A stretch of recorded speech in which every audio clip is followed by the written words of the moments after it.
Hi guys! Share ko lang yung biyahe ko papuntang Boracay. Ito sa Katiklan Port.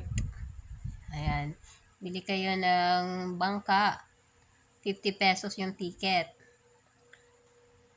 After nyan, pasok kayo dun sa loob. May registration. Tatanungin kayo kung may booking na kayo dun sa hotel. So, dapat before pa kayo magpunta dun, mag-book na kayo ng hotel. So, environmental fee is 150. Terminal fee is 150. After nyan, pasok na kayo dun sa loob. Yan. So, may mga for tourists or may akla nun. So, dito tayo sa tourists na lane. Yan. So, ito yung port nila. So, ito yung ticket. Register kayo dyan. Sulatan nyo yung ticket. Nag-CR muna ako. Pero in fairness guys, maganda yung CR. Malinis din. Okay. So, yun. Pasok na tayo ulit. Dun sa pinaka-port. So, yun. Yung kapitan natin. 7 minutes lang from Katiklan Port to Boracay.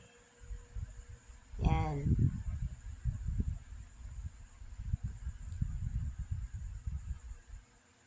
So, ito na. Dumating na tayo after 7 minutes.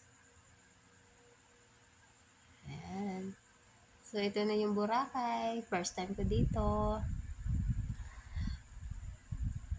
Not as a tourist.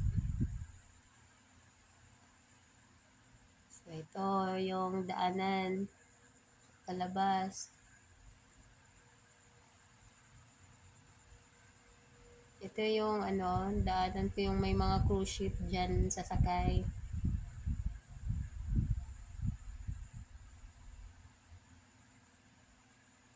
So, ito naman yung tinatawag nila na e-trike.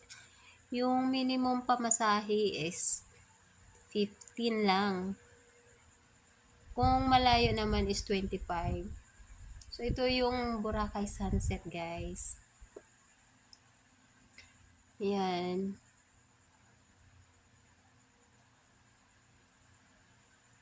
To be honest, hindi bago sa akin yung ganitong yung sand kasi marami naman sa lugar namin, pero na-amazed ako kasi wala siyang entrance fee.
Yan guys, ito yung pangalan ng idol ko, Korean actor na si Rowan.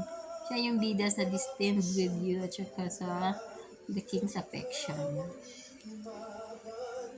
Is if 9 members din siya, K-pop idol.